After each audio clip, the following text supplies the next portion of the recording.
Hello, my dear friends. How are you doing? Hope you are having an amazing day and not having to deal with drama. Ready for new stories I have for you today? Let's go to the first one. And don't forget to listen to the end of the story, guys, to hear my insights. Enjoy the stories.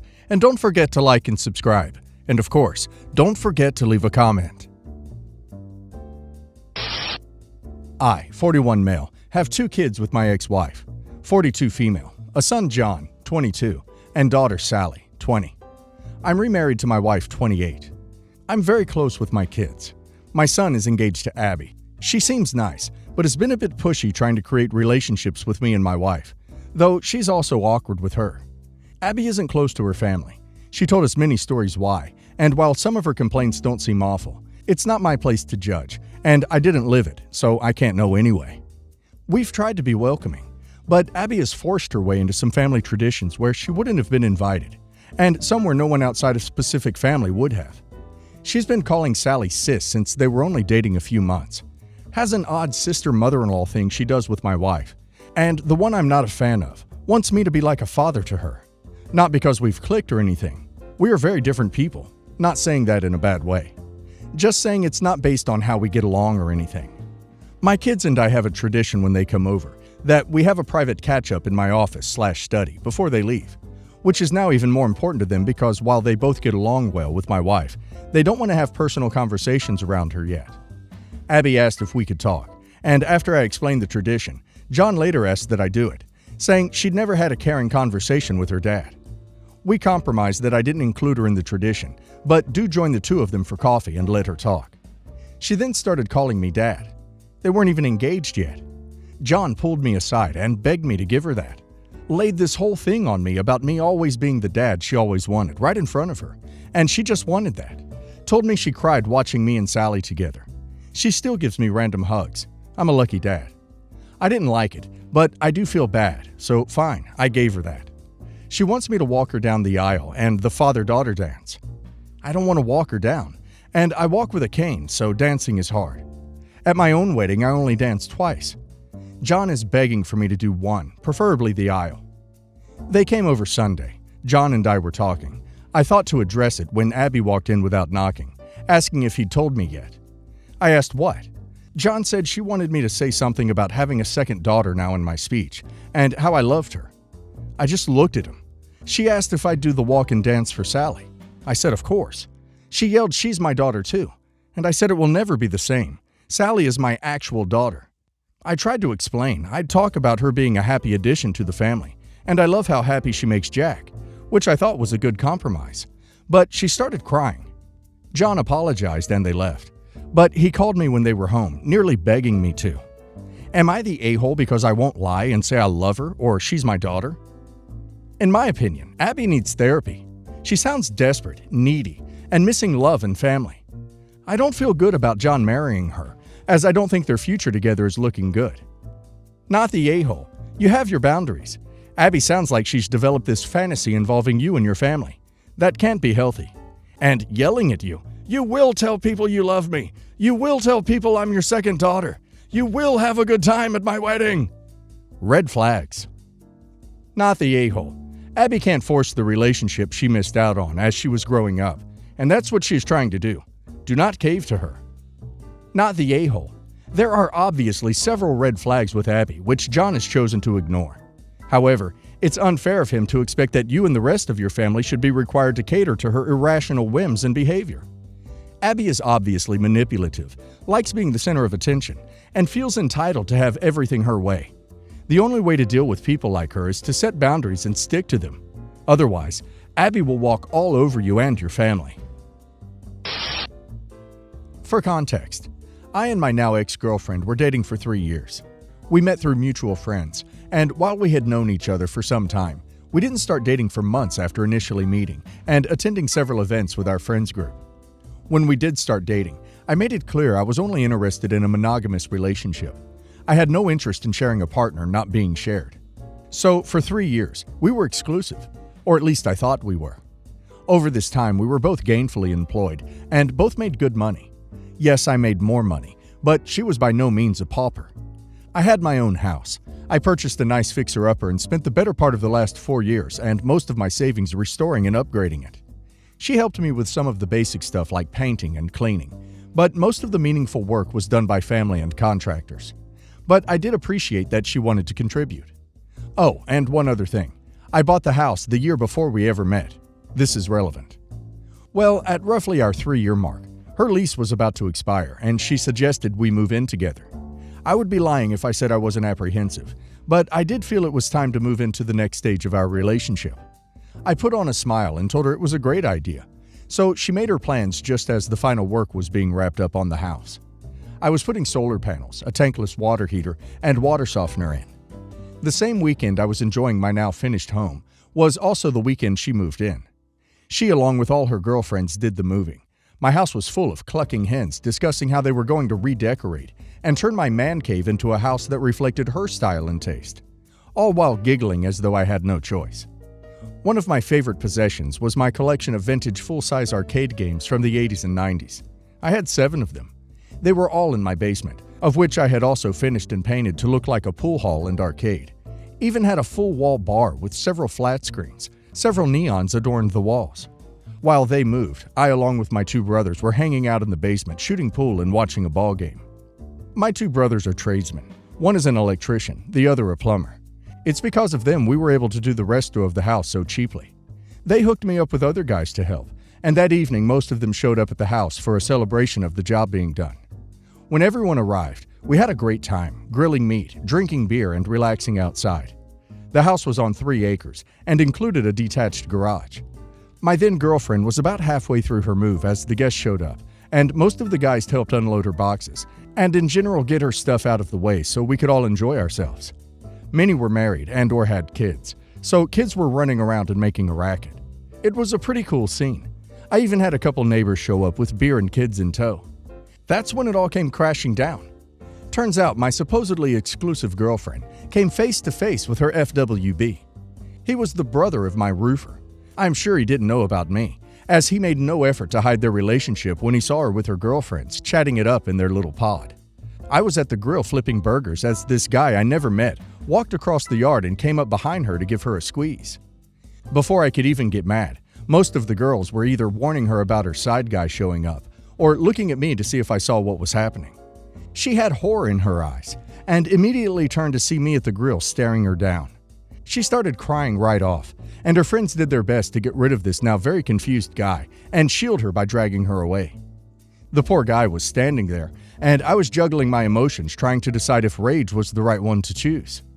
Her best friend ran to me and told me, "It's not what it looks like." I hadn't even said a word or reacted yet, and excuses were already flying. The brother was being yelled at by the girlfriends to leave, while his brother was now involving himself. The whole circus was pretty entertaining to most of the guests, I'm sure. My brother came and took over the grill, while my other brother got between me and the FWB. I was still in some kind of shock, I guess, because as all the dots were connecting, I wasn't, according to my brother, saying a word, just staring this guy down. My oldest brother said I looked like I was going to K him, and my other brother said he was waiting to see if I was going to make a move so he could tackle me. Well, to cut to the chase, I didn't lose my cool. I regained my composure and made my way to my basement. The party did not end either. Weeks later, I recall thinking about how residential building guys aren't going to leave when there's free beer and food. My brother came down to the basement with the FWB. He had talked to enough people to have a rough outline of what was going on. Turns out, FWB and X had been hitting it for the better part of the last 2 years. He was unaware of me and came to the basement to apologize.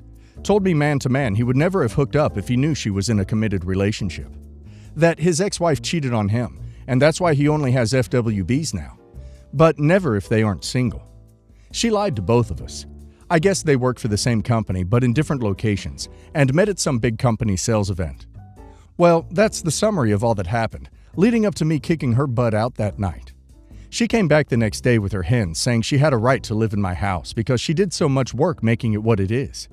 She also said I asked her to move in, and she had to cancel her lease and took a loss. So I owed her that money too. Lastly, her circle of friends told me she didn't do anything wrong because we weren't even engaged, let alone married. That I was controlling and insecure, and I needed to man up. Now, both of my brothers and her ex-FWB were still there, along with his brother. They crashed in the spare rooms and available couch space. When her ex-FWB came out, he started cussing her a blue streak and let the hens, whom he knew most of them, have a portion of his anger too.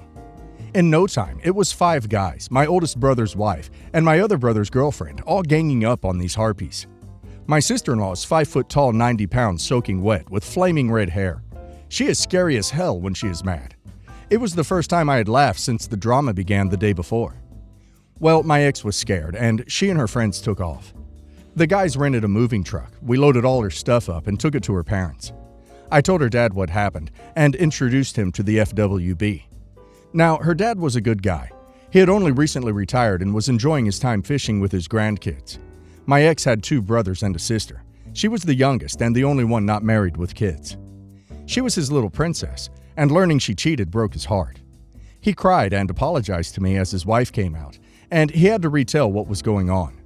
The mom was enraged that the FWB was even there and demanded it was all his fault and he better leave. We all left.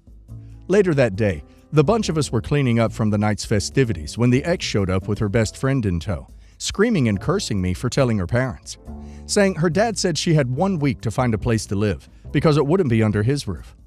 So was I the a-hole for involving her parents? Of course OP is not an a-hole. She cheated. That says it all. Her mother blaming the FWB, who didn't even know OP existed, shows her parents never say no to her. OP dodged a huge bullet here. And now let's hear what the community has to say. Not the a-hole. Oh, no, you were in no way an a-hole. Kudos to you for befriending the FWB. He helped you dodge a bullet there.